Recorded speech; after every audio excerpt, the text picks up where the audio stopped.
Welcome to the AI Pulse. Today is December 9th, 2024, and we have exciting news. OpenAI has finally released Sora. Sora, OpenAI's video-generating AI tool, is now available. If you're subscribed to the $200 per month ChatGPT Pro plan, you can prompt it to create 1080p videos up to 20 seconds long. For ChatGPT Plus users, a plan priced at $20 per month and popular among many, you get 50 priority videos per day at a maximum resolution of 720p and up to 5 seconds in duration. Next, we're bringing you a special episode hosted by not one, but two of the most insightful voices in AI podcasting, Alex, the innovator, and Sophia, the strategist. They're here to guide you through OpenAI's Day 3 announcements and provide in-depth analysis of the demos. Stay tuned. It's an episode you won't want to miss. All right, strap in, everyone. Today we're going deep, and I mean deep, into the world of AI. Deeper than we've ever gone before. You bet. We're talking OpenAI's brand new video generation tool, Sora. Sora, okay, I'm intrigued. We've got the recording and transcript from their big launch presentation, and let me tell you, it's mind-blowing. Lay it on me. They're not just aiming to make, cool videos. This is about AI that gets the world, really understands it. Physics, the whole 9 yards. Whoa, hold up. That's ambitious, even for OpenAI. No kidding. They're talking about this being a stepping stone on the road to AGI. AGI, General Intelligence. The real deal. And Sora, well, this is just the first step. So, what exactly can Sora do? You're going to love this. Picture this. You type in, say, woolly mammoths crossing a desert. Okay, I'm picturing it. Hit enter, and bam! Sora whips up a video, just like that. No way. But it's not just generating from text. It can animate still images, extend videos, even blend different concepts together. Blend concepts. Now you're just messing with me. I know, right? It's wild. But before we go full sci-fi, I gotta ask, why video? OpenAI's been killing it with ChatGPT, so why this sudden shift? That's a great question. Actually, the presentation lays out 3 key reasons. First up, creativity. Okay, makes sense. Video's like the ultimate storytelling tool, right? Exactly. And they see Sora as a way to unlock that power for everyone. So it's not just about giving filmmakers more tools, it's about giving everyone with an idea a way to, bring it to life visually. Exactly. The second reason gets a bit more technical. OpenAI believes that for AI to truly understand the world, it can't just be stuck in text land. It needs to grasp visuals, too. Right. Think about how much we learn just by observing. Sora's their way of giving AI that same ability. Right. Instead of just reading about a woolly mammoth, Sora can actually see it, understand how it moves, how it interacts with, well, everything. Mind blown. Okay, so what's the third reason? It's all about training data. Video is a goldmine for that. So much richer and more complex than just text. It can teach AI the nuances of the real world. So the more video Sora crunches on, the better it gets at things like physics, cause and effect, even human emotions. Precisely. Okay, the why is starting to make sense. But they threw around a lot of terms. Sora, Sora Turbo, something about a February model. Yeah, they did kind of go rapid fire, didn't they? A bit. Can you clear it up for us? Sure. Sora's the big picture, the overall tech. Sora Turbo is the specific model they're rolling out right now, like the souped-up version. Souped up, I like it. Remember all that hype a while back about OpenAI's world simulation research? Oh, yeah. So that was all leading to this. It was. The Sora Turbo, it's a direct result of that work. Okay, so how do we actually get our hands on this thing? Is it a separate product or what? This is the smart part. They're building it right into ChatGPT Plus and Pro. Seriously? So no need to download another app? Nope. If you've got a paid ChatGPT account, boom, you've got Sora. Okay, so let's say I'm logged in, ready to make a video. What happens next? Walk me through it. Well, the presentation skimmed over some details, but the demos were seriously impressive. You just type in a prompt, like with regular ChatGPT. So I could literally type woolly mammoths walking across a desert. That's exactly what they did. Hit enter, and there's your video, woolly mammoths and all. No way. They also showed off how it can animate still pictures, extend videos, even blend different video concepts together. All up blend concepts. What does that even look like? Think like a visual mashup. They were a bit vague on the specifics, but hinted at, say, merging a robot video with a woolly mammoth video. You're messing with me again, right? A robot woolly mammoths. Maybe, maybe not. But seriously, how much control do you have over what Sora makes? Yeah, is it just like one and done, or can you tweak things? Oh, they emphasize user control big time. You can adjust aspect ratio, resolution, even generate multiple versions of the same prompt, just like you do with text. Interesting. So it's not just like spitting out one video and that's it.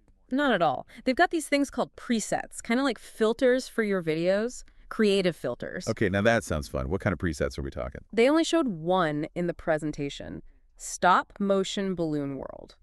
Okay, now I'm really intrigued. Right. Imagine everything's made of balloons and it's all animated in that jerky stop motion style. It was pretty wild. So presets add some fun, but what if I want more specific control? Like a really precise vision for my video? Well, this is where things get really interesting. They've got this feature called storyboard. Think of it like a mini movie studio right inside Sora. Okay, I'm listening. You create a timeline, kind of like a comic strip, with each panel being a scene. Then you use text prompts to tell Sora what you want in each scene. So instead of just one prompt for the whole thing, you're directing the whole video scene by scene. You got it. And you can specify character actions, pacing, even transitions between scenes. Wow, that's next level. Do you need to be some video editing pro to use this storyboard thing? Nope. They designed it to be super intuitive, even for folks who've never touched editing software. I could see myself using this for work, like making animated explainer videos, or even just messing around with my kids making little stop-motion films. The possibilities are endless. I know, right? And get this, we haven't even talked about the editing features yet. They were practically bouncing off the walls when they demoed those. Okay, you're killing me. Spill the buns. What kind of editing magic can Sora do? All right, first up, Remix. Remember how we were talking about blending video concepts? Well, Remix lets you do that with existing videos. So I could take that woolly mammoth video and remix it to swap the mammoths for robots. Exactly. Or you could change the background, add new stuff, anything you can describe with text. Wow, okay, what else? Then there's Loop. It lets you create these perfectly seamless repeating scenes from your favorite moments. Imagine taking that robot woolly mammoth, walking, and just looping it forever. That's got to be hypnotic. And probably go viral on social media. Okay, what's the last one? Hit me with it. This one is seriously trippy. It's called Blend, and it lets you merge two completely different videos to create something entirely new. Whoa, hold on, like visual alchemy. What did they show? They were pretty secretive, just a quick glimpse, but let me tell you, it was something else. Okay, my mind is officially blown. But it sounds like they're really pushing the creative side of things, not just the tech specs. Absolutely. They kept talking about Sora for storytelling, expressing emotions, making art. It's not just about cool visuals. It's about using them to communicate something meaningful. They also mentioned an Explore feed, right? Something about a community. Yes. They're creating this space where users can share their Sora creations, get inspiration, and basically just geek out over this whole new world. So they're building a community around Sora. I like that. If you're going to democratize video creation, you need a place for people to connect, share, and learn from each other. Exactly. And that's honestly one of the most exciting things about all this. It's got the potential to connect people from all walks of life, give them a platform to express themselves in ways they never could before. It's giving me serious early YouTube vibes. That same energy of experimentation and collaboration, like anything is possible. I love that comparison. It really does feel like we're at the start of something huge, something that could change how we communicate and experience the world. But there's always a but, isn't there? Well, with any powerful new tech come questions, right? Yeah. About access, about responsibility, about safety. Did they address any of that in the presentation? Because honestly, that's what I'm most curious about. Oh, they did. And it was actually one of the things that impressed me most. They didn't shy away from the tough stuff at all. Okay, well, let's dive into those issues after a quick. Wait, no breaks this time. Really? Okay, then let's dive right into those issues, no breaks. Okay, so first off, they were very upfront about Sora not launching everywhere all at once. Ah, so it's not a global launch just yet. Not quite Europe and the UK. They're going to have to wait a bit longer. Interesting. Any particular reason they gave for that? Yeah, they mentioned regulatory hurdles, which makes sense, right? Different countries have different laws around AI and data privacy and all that. Yeah, you got to dot those I's and cross those. Rare. Makes sense. Okay, so what about once it does launch, wherever it launches? Any limitations on like how many videos you can make or anything like that? Yeah, that's actually tied to your ChatGPT subscription level. So the more you pay, the more videos you get. So even with a paid account, there are still limits. It seems that way, at least for now. I'm guessing it's a way to manage their resources, keep things running smoothly. Yeah, makes sense. This thing's got to be doing some serious computational heavy lifting. No kidding. But hey, I wouldn't be surprised if those limits get relaxed as they scale things up. Fingers crossed. Okay, so access is a little limited for now. Mm, What about the bigger questions around responsible use, especially with a tool as powerful as Sora? they spent a good chunk of the presentation talking about that. Actually, it's one of the things that impressed me most. Okay, good. I'm glad to hear that. Hmm. Because I can definitely see how Sora could be used to create, like, some really convincing fake videos. Oh, absolutely. Deepfakes, misinformation, all that, they're very aware of the potential for misuse. So did they say anything about how they plan to prevent that kind of thing? It's a multi-pronged approach. First off, they're starting with some pretty strict moderation policies, both for the prompts you can use and the videos that get shared on that Explore feed. So they're being proactive, trying to nip any bad stuff in the bud before it spreads. Exactly. And they're also building in systems to detect and flag potentially problematic videos. But they were very clear that this is an ongoing process. Right, it's not like a one-time fix. Not at all. They're really relying on user feedback to help them refine these systems and stay ahead of any malicious uses. It's good that they're not pretending to have all the answers, right? It feels like they're genuinely trying to approach this responsibly. I got that same feeling. They emphasized transparency and collaboration a lot, which I think is crucial when you're dealing with the technology this powerful. It's not just up to OpenAI to figure this out. It's a collective responsibility. Totally. As we're talking about this, it's really striking me how similar this whole Sora thing feels to the early days of ChatGPT. You're so right. The excitement, the experimentation, even the occasional weirdness. It's like we're back in 2022 all over again. Exactly. And just like ChatGPT, I bet Sora will evolve and improve at an incredible pace. Oh, for sure. They even admitted that the current version is still a bit rough around the edges. Oh, yeah. I remember that demo where the crane completely missed the fish he was trying to grab. Right. Like they're being upfront about the fact that it's not perfect yet. Which is refreshing, honestly. But even with those imperfections, the potential is undeniable, right? Absolutely. So now that we've talked about the why and the how of Sora, I think it's time to address the so what. Like, what could this tech actually change in the real world? Yeah, that's the big question, isn't it? What's the real impact going to be? All right, well, buckle up because this is where things get really exciting. Think about all the ways we use video today. Communication, entertainment, education, art, science, you name it. Sora has the potential to disrupt every single one of those fields. Okay, whoa, slow down. Let's break that down a bit. Yeah. Where do you see the biggest impact happening first? Well, filmmaking's got to be right up there. Pre-visualization, storyboarding, special effects, all that could become so much faster, more iterative, more accessible. It's like having a virtual film studio at your fingertips. Exactly. And it could even change how we watch movies. Imagine interactive films where your choices actually affect the story. Sora could make that happen. Okay, now that's just wild. What about beyond Hollywood? Where else could Sora shake things up? Education is another huge one. Textbooks could literally come to life with animated diagrams and interactive simulations. So instead of just reading about photosynthesis, you could watch a video that shows you exactly how it works. Maybe even, interact with it. Exactly. And students could create their own video presentations, explain complex concepts in a way that's actually engaging and easy to understand. It could revolutionize how we teach and learn. What about the business world? Any use cases there? Tons! Marketing and advertising could get so much more dynamic and personalized. I can see it now. Custom video ads tailored to each individual viewer. No more generic commercials that everyone skips. Right. And think about product demos. Instead of static images or boring PowerPoint presentations, companies could use Sora to create these immersive, visually stunning demos that really showcase their products. Okay, so you've covered entertainment, education, business. What about science? Any potential there? Oh, tons. Scientists could use Sora to visualize complex data sets, create 3D models of molecules, even simulate experiments in virtual environments. So it could potentially speed up scientific discovery and make research findings more accessible to a wider audience. Exactly. It's almost overwhelming to think about all the possibilities. It's like Sora is this blank canvas that we can use to create and communicate in ways we haven't even imagined yet. It really is. And that's what makes this whole thing so exciting. It's not just about improving existing processes. It's about opening up entirely new avenues for creativity and innovation. Couldn't have said it better myself. But amidst all this talk about potential, it's important to remember that Sora is just a tool. And like any tool, it can be used for good or for bad. Right.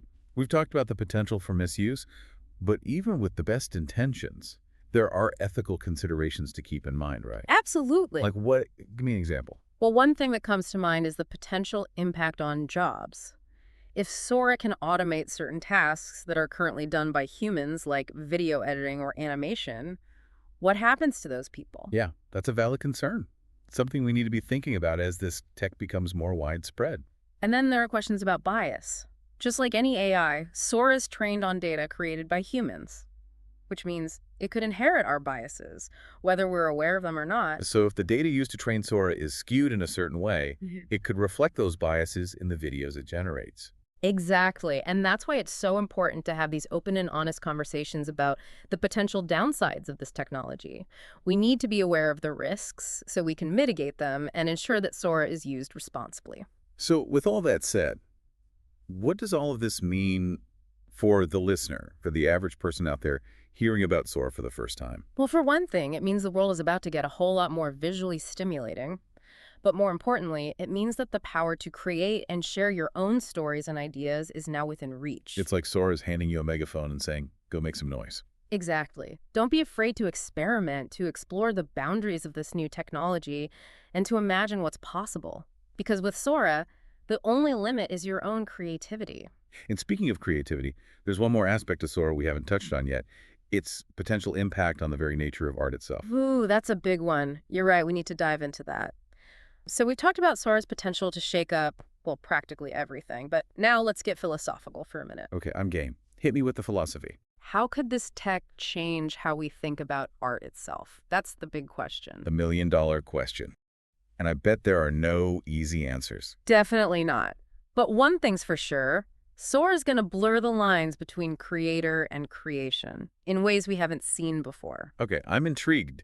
What do you mean by blurring the lines? Well, think about traditional art.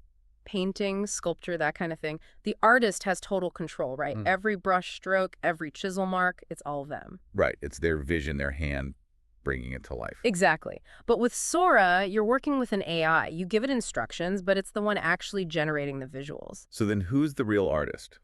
Is it the person with the idea or the AI making it real? That's the question. Is it a hybrid creation? Yeah. A collaboration? Right, and that brings up a whole bunch of other questions too, about authorship, originality, even the very definition of art. Exactly. Some folks might say AI-generated art is less valuable because it's not, human-made. But then others might argue it's even more valuable because it's a new form of expression. This partnership between humans and machines. Right. And that's what makes it so exciting. Sora's not just copying old art forms, it's creating entirely new ones, art that literally couldn't exist without AI. Okay, now my mind is really blown. What would that even look like? AI art that's totally unique. We're just starting to explore the possibilities. But imagine, interactive art installations that react to you, or generative music videos that change in real time based on what the audience is doing. Whoa. Okay, that is wild. And to think, we're just scratching the surface. Exactly. As people get more comfortable with Sora, who knows what they'll create? It's going to be an incredible journey, that's for sure. Yeah. And it's not just about the art itself, right? It's about the impact on society as a whole. Right. Big picture stuff. So what kind of societal impact are we talking? Paint me a picture. Well, for one, Sora could democratize art creation. Think about the printing press. It made books available to everyone. Sora could do that for video? So it's not just giving artists new tools, it's giving everyone the power to create. Exactly. And that could lead to a whole explosion of new voices and perspectives, a richer, more diverse cultural landscape. And that could have a ripple effect on everything else, too. Education, politics, how we interact with each other every day. Absolutely. If making videos becomes as easy as writing text, it could change how we share information, tell stories, connect with each other. It's like Sora's giving us a new language, a visual language that goes beyond words and helps us connect on a deeper level. I love that. And that's what makes this so powerful. It's not just about entertainment or efficiency. It's about expanding our human potential for expression and connection. Wow. This has been an incredible deep dive. We've gone from the nuts and bolts of Sora to the philosophical implications of AI art. It's a lot to process. I know, right? Exciting, a bit scary, but mostly just full of possibilities. So as we wrap up this deep dive into the world of Sora, what's the one thing you want our listeners to take away? Embrace the unknown. Sora is a tool for exploration, for pushing boundaries. Yeah. Don't be afraid to experiment, make mistakes, create something truly new. Beautifully said. And who knows, maybe someday we'll be featuring your Sora creations on that Explore feed. That would be awesome. Until then, keep creating, keep exploring, keep those imaginations firing. The future of video, it's in your hands. That's it for this deep dive into Sora. Until next time, keep exploring the incredible world of AI with us. That's it for today's AI Daily News from the AI Pulse. Don't forget to subscribe and stay tuned for tomorrow's updates on the ever-evolving world of artificial intelligence.